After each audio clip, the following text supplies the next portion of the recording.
bitola curta, 1 metro e 1,60 m, né, atravessando diversos municípios. Aqui com mega projetos, que é o Superporto de Açu, o Porto Central do Espírito Santo, no qual o governo do Estado do Espírito Santo tem um grande interesse, por conta da parceria com o Porto de Roterdã. Aqui no Estado do Rio, a gente tem próximo aqui com o PERJ. Quais são alguns dos aspectos geopolíticos aqui desse trecho, né? Então, é uma área, uma influência direta superior a 89 mil quilômetros quadrados, território superior com mais de 17 milhões de habitantes, PIB somado superior a 700 bilhões de reais, processo de integração e interconexão de transportes, energia e telecomunicações, grande quantidade de recursos minerais, é o maior polo de terminais portuários do Brasil, né? Como Porto do Rio, Açu, Tubarão, Central e outros. Nós temos o Compeg, que tem importância estratégica nacional, é um eixo consolidado em termos de assentamentos humanos, potencial de grande impacto para transporte de passageiros entre os mais de 25 municípios. Tá, e para finalizar, uma visão de futuro que a gente apresenta aqui, né?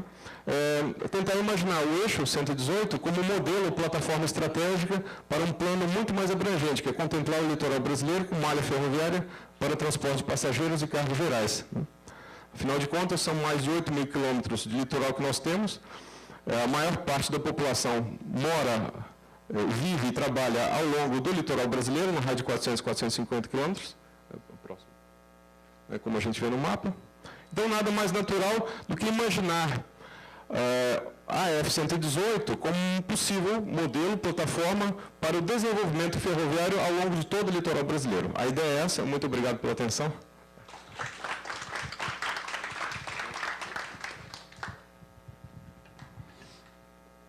Abre as perguntas.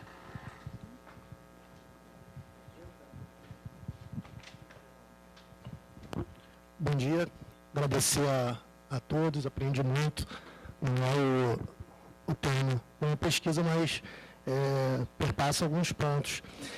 Sou Gustavo, sou aqui do programa de pós também, e gostaria de fazer duas perguntas para o Luiz e uma para a Mariana.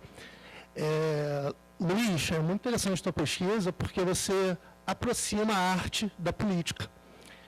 Um filósofo citado pelo professor João Ferrand ontem, o Jacques Rancière, ele mostra um pouquinho isso, que a arte e política têm uma origem comum, partem do mundo sensível e do compartilhar em um espaço público essas sensibilidades.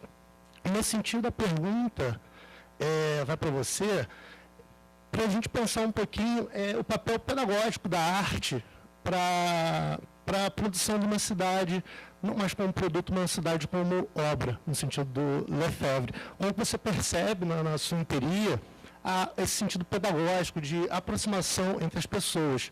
Porque o espaço público é o espaço da praxis, mas também da poesia, dessa criação artística que busca revelar novos horizontes, novas utopias. E, nesse sentido, a segunda pergunta, você colocou, não lembro se foi no objetivo ou na questão, avaliar ou analisar a legitimidade, né, dessas intervenções. E avaliar a legitimidade pressupõe julgar. E aí, no caso, gostaria que você falasse um pouquinho mais dessa legitimidade, porque quem julgaria essa legitimidade na construção desses novos espaços? Para Mariana, um comentário, eu em diálogo com alguns movimentos feministas, eu percebo um discurso de que apenas a mulher pode ser protagonista do movimento. A gente percebe a persistência da violência. Essa é uma pesquisa no passado que mostra que mais de 40% das mulheres aqui na América Latina sofrem violência física, sexual e simbólica. Me surpreendeu, nas Ilhas do Pacífico, mais de 72% das mulheres sofrem essa violência, segundo o relato delas, e aí mostra a totalidade da pesquisa. Até que ponto apenas a mulher pode ser protagonista do movimento? Porque, na minha opinião, não investigo esse tema, mas isso separa mais do que o homem, mata a autoridade e impossibilita a empatia, que é o exercício de você se colocar no lugar do outro, né? Mas eu não estou envolvido em nenhum movimento, então é mais um comentário do que uma investigação. Obrigado. Bom dia. Gostei muito das intervenções e e tenho algumas questões que queria que tomassem não como, digamos, sentido crítico, naquele sentido negativo, mas antes como desafio para uma outra reflexão e um outro reforço da vossa investigação, que me parece, em geral, muito interessante, devo dizer. Para o Luís Aguiar, uma questão que a mim me vai inquietando, ou duas. Uma é o próprio conceito de arte. Quer dizer, se a certa altura, digamos, esta dimensão da expressão individual não pode conflituar com o entendimento coletivo. Ou seja, se este caráter subversivo, em última análise, se pode de alguma forma ser legitimado. Porque aqui até parece-me haver uma contradição entre legitimado, que é uma coisa que tem a ver com a lei, não é? E subversivo, que eu acho que em princípio não tem a ver com a lei, não é? Portanto, é o desafio relativamente a um status quo, que é enquadrado por uma lei. Portanto, digamos, será que é possível haver subversão legítima? Primeira questão. Segunda questão, até onde vai o conceito de arte? E será que, em nome desta subversão, será interessante ter o Rio de Janeiro completamente pichado? Quer dizer, se esse é um cenário que acho interessante do ponto de vista subversivo e na construção de uma tal outra cidade. Eu pessoalmente acho que não, devo dizer. Digamos, no pensar a cidade, cidadania, de um direito coletivo que pode, por vezes, ou quase sempre, atenuar a liberdade individual de cada um. Portanto, acho que há aqui questões que são, de facto, políticas, que eu acho que devem ser resolvidas antes de começar a estudar as pichejas, na minha opinião. Mariana, o tema é um tema, digamos, forte, diria um tema importante para a melhoria da sociedade. É um tema que eu desafiava a ver na relação que está a tratar com a desigualdade, se de facto existe essa relação. Seja, por exemplo, se a desigualdade é maior em Moçambique do que no Brasil, onde este problema é ainda mais grave, se a desigualdade é maior na Arábia Saudita do que na Noruega, onde esse problema poderá ser muito grave. Ou seja, a percepção que eu tenho, desculpe que lhe diga, é que a desigualdade é um elemento muito importante, mas que há fatores de natureza cultural onde a lei pode ter um papel. Portanto, eu acho que era interessante estudar também o papel da lei e a forma como a lei pode acompanhar a sociedade ou pode ser um elemento transformador da sociedade. E, portanto, eu acho que seria muito interessante estudar situações como a forma como a lei vai, digamos, vai respondendo a esses problemas e que efeitos é que a lei tem no futuro relativamente à atenuação desses problemas. Faço-me entender, não é? Pronto, no quadro, diria, histórico, mesmo noutros contextos. Imagino como é que era em Portugal há 50 anos, como é que é agora. Que papel é que a lei terá tido? Acho que era um desafio interessante para perceber como no Brasil poderá isto suceder. Portanto, no fundo, o conselho, digamos, a sugestão era para alargar a outros contextos, a outros países, para perceber melhor o seu. A Paula Belmiro, só quero partilhar algo que eu aqui ontem me esqueci de dizer.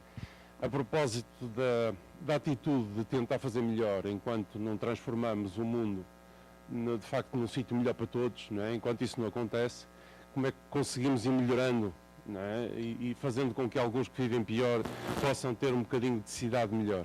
Nesse sentido, eu acho muito interessante que leia. Eu vi a sua bibliografia e notei que não tem nenhum autor não brasileiro do século XXI, ou seja, autores brasileiros tem muito poucos e os que têm são, enfim, acho que estão todos mortos, não é? Portanto, não tenho nada contra os mortos, mas quer dizer, não há muita produção recente, vamos dizer assim. E naturalmente que as questões da governança, as questões do planejamento, as questões do pensar a cidade têm evoluído muito, não é? E, portanto, trazer apenas autores dos anos 70, 80 parece-me pobre. Eu ia-lhe sugerir um autor, que por acaso faleceu recentemente, que é o Peter Hall, que tem um belíssimo livro, eu gosto muito dele.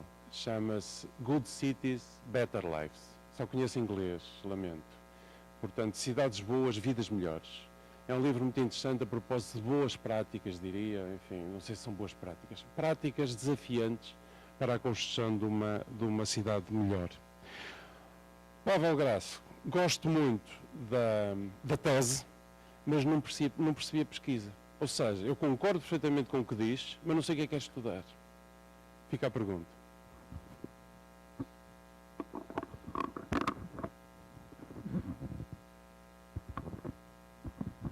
Eu gostei muito da mesa toda, então fazer rapidinho algumas perguntas para alguns, assim. Lucas,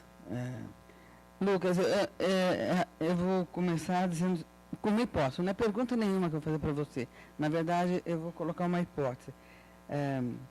E antes disso, vou dizer que admirei muito o teu trabalho, admiro muito o seu orientador, né? Eu diria assim, adoro o trabalho dele. Mas você fala, por que não sabe, é braquiária, né? Por que se utiliza, por que ele é utilizado, né? E ele, na verdade, precisa de alguns corretivos, adubos, etc. e tal.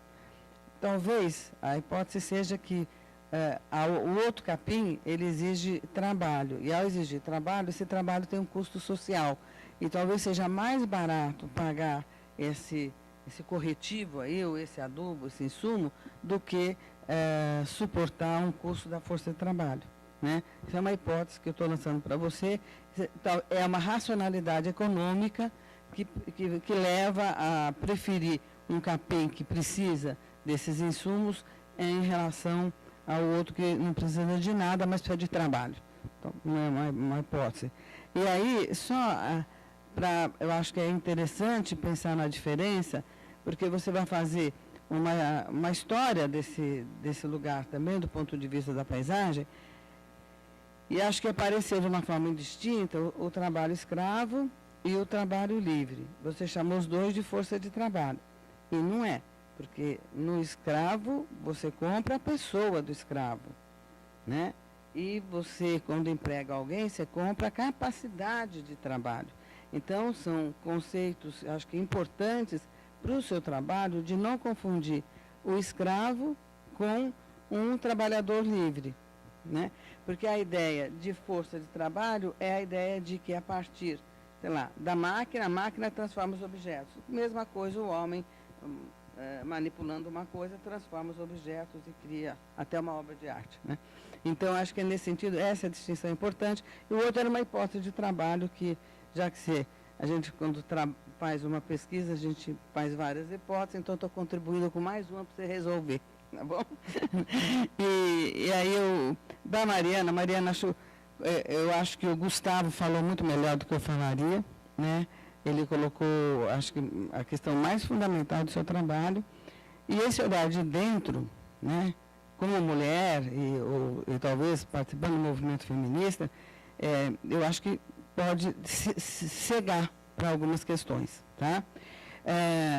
E lembro que a lei é criada pelos homens, e eu não sei se isso tem um peso pejorativo, né? Porque, eu só vou lembrar o caso brasileiro, quem acabou com a escola pública de qualidade no Brasil foi uma mulher, a ministra da Educação, Maria Esther de Figueiredo Ferraz, que já morreu da época da ditadura militar, né? Então, ele não quer nem que fala no nome. Então, não é a qualidade não está no gênero. A opressão, isso é historicamente construída, né? Mas acho que você tem uma forma muito maniqueísta ainda de resolver a questão. O que é feminino necessariamente é bom, né? O que é masculino necessariamente é ruim. Então, é só para você ter essa autovigilância, e esse olhar de dentro pode complicar um pouco. E as línguas negras que foi falado aí, eu li línguas negras, não entendi, mas gostaria de entender em uma pergunta. Ah, tá bom. Tá certo. Né? E com relação às ferrovias, eu acho o tema muito importante. Acho uma ilusão achar que vai ter ferrovia no litoral do Brasil todo, porque as companhias aéreas jamais vão deixar. Então, acho que isso não vai ocorrer em termos de projeto. É inadmissível um território não ter ferrovia desse tamanho, né? Mas eu queria só que você expusesse um pouquinho essa ideia das cidades que são obstáculo para a ferrovia. A ferrovia pode passar numa terra do município, eu não entendi por que a cidade é obstáculo, né, para a ferrovia. Então, não ficou claro uma questão que eu queria saber. Tá bom? Obrigada.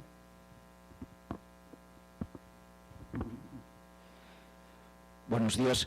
Antes que nada, felicitar a todos por el trabajo que están haciendo. 4 comentarios muy breves. El primero para Lucas y para Paula, sobre el uso del concepto del paisaje en la aproximación a los estudios que estáis haciendo. Me gusta mucho la combinación de metodologías que cada uno de vosotros hacéis.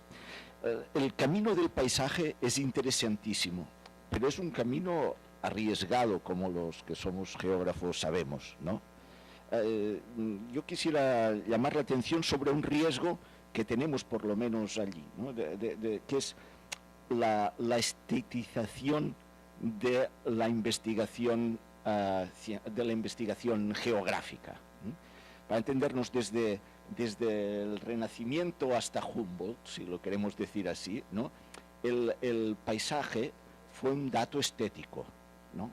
Humboldt problematiza el paisaje y lo convierte en un dato político, ¿no? Con capacidad de transformar el mundo, dentro del proyecto iluminístico, ¿no? ¿No es cierto? Hoy vemos, digamos, un camino hasta cierto punto inverso, ¿no? Y una presión muy fuerte hacia estetizar el dato político, ¿no? Como si pudiéramos prescindir de los elementos que configuran el paisaje, priorizando su valoración estética. No estoy diciendo que el aspecto estético, que el aspecto perceptivo no sea interesante. No estoy diciendo que el análisis cualitativo y aquello que la gente sienta, no, pero llamaría la atención